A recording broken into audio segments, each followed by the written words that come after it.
Hello, everyone, and welcome. Let me ask you something. Do you ever find yourself pausing for breath more often than you used to?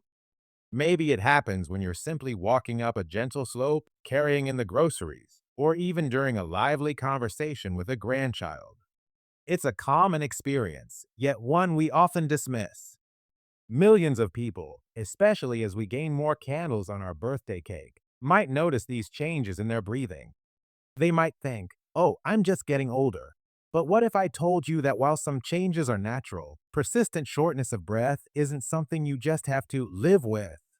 Today, we're going to talk about a very important topic: managing shortness of breath and other common respiratory issues. And we're going to approach it in a simple, straightforward way, focusing on practical things you can understand and do. You see, that feeling of not being able to catch your breath isn't just a fleeting moment of discomfort. For many, it can slowly start to steal away the simple joys of life. It can make you hesitant to join in activities, lead to worry about going out alone, and sometimes even impact your confidence and independence. It can transform a beloved hobby, like gardening or walking the dog, into a source of anxiety. You might think it's just a normal part of aging, but the truth is, there's often much we can do to manage it and improve our quality of life. It's not just about the physical sensation, it's about how it makes you feel, perhaps isolated, frustrated, or even a bit scared. But here's the good news. In this video, I'm going to share 5 key strategies, simple, actionable things you can learn and apply in your daily life to help you understand, manage, and potentially reduce your shortness of breath and improve your overall respiratory well-being. These are things you can start thinking about and doing right away. Before we dive into these strategies, if this topic already resonates with you, or if you know someone who could benefit from this information, please take a moment to click that like button. And if you haven't already, do consider subscribing to our channel and hitting the notification bell so you don't miss out on more helpful health advice like this. Maybe even type ready to learn in the comments below if you're with me. All right, let's get started with our first key strategy for better breathing. Our first point is fundamental: understanding the what and why of your breathlessness and identifying your personal triggers. Not all shortness of breath is the same, and knowing what sets yours off is the first step to managing it. It works by helping you become more aware of your body. Is your breathlessness sudden and severe, or does it come on gradually? Does it happen with activity, at rest, or when you're feeling anxious? Certain things in our environment or specific activities can make breathing harder. Common triggers include dust, pollen, strong perfumes, smoke, cold air, high humidity, or even certain foods for some people. Emotional states like stress or anxiety can also play a big role. Keeping a simple diary for a week or two can be incredibly revealing. Just note down when you feel breathless, what you were doing, where you were, and how intense it was. I remember my friend, Michael, who lives in Chicago.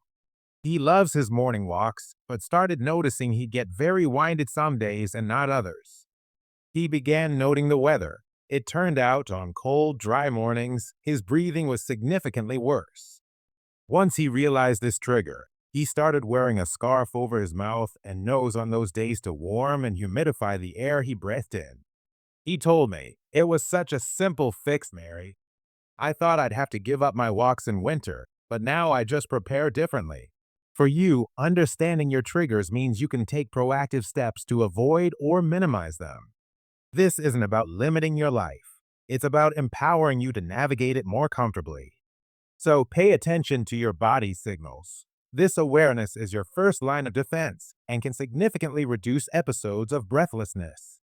Now that we're more aware of potential triggers, let's talk about a practical tool you can use when breathlessness does occur.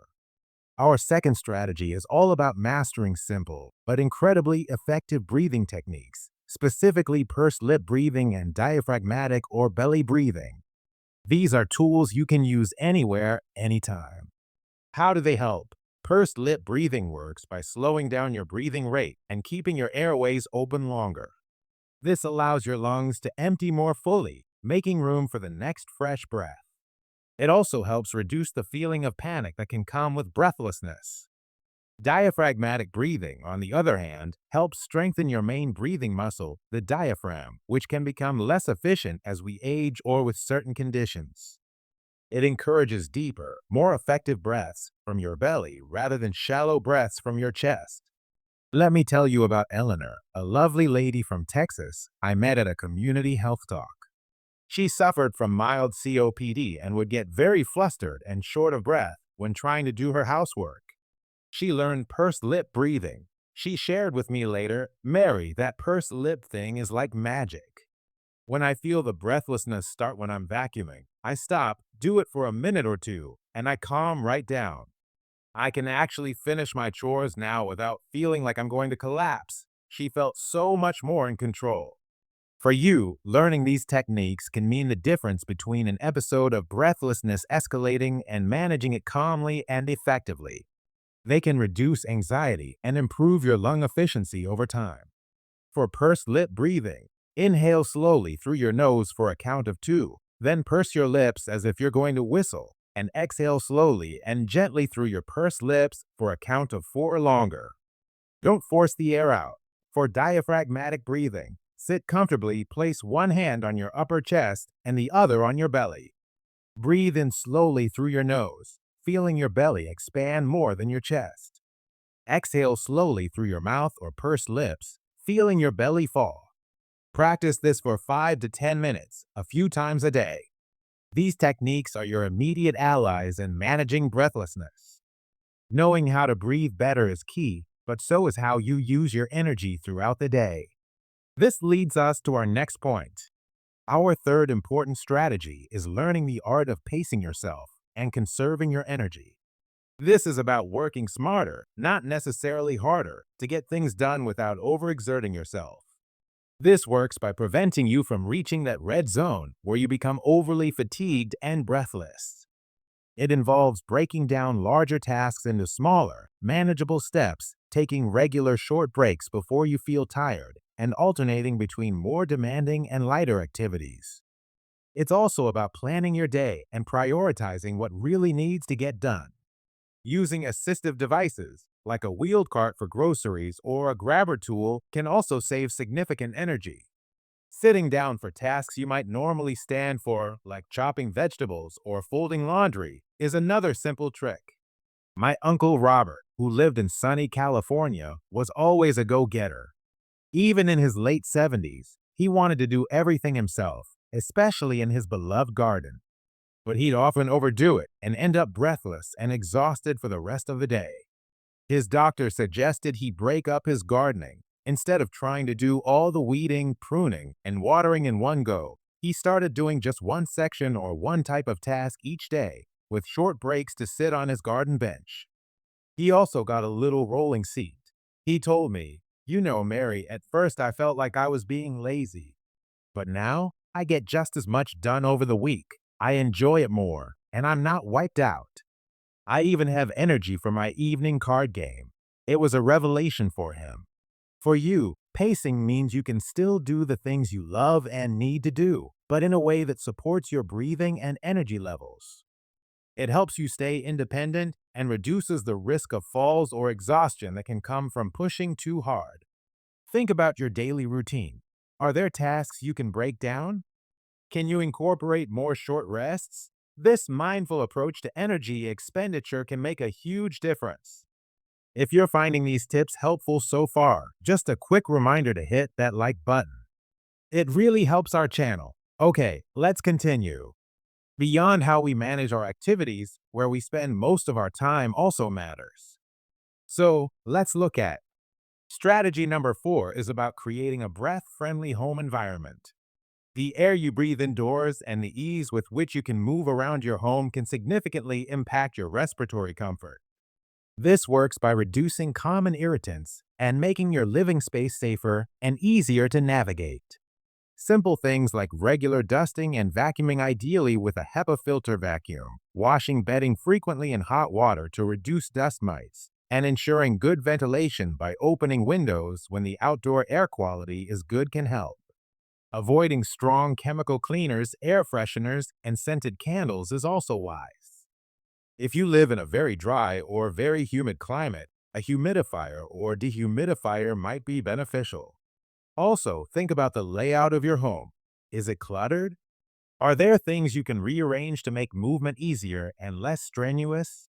I have a cousin, Patricia, in Florida, where humidity can be a real issue.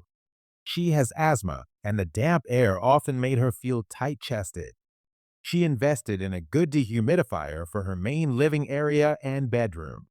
She also switched to fragrance free cleaning products. She was amazed at the difference.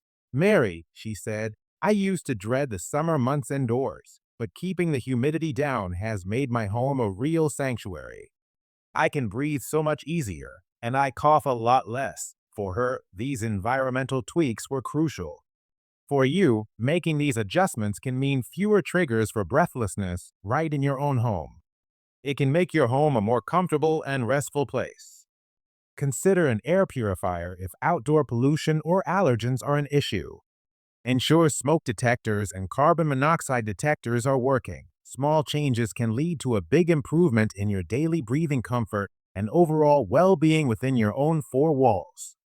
Finally, while it might seem counterintuitive when you're feeling breathless, our last point is about movement.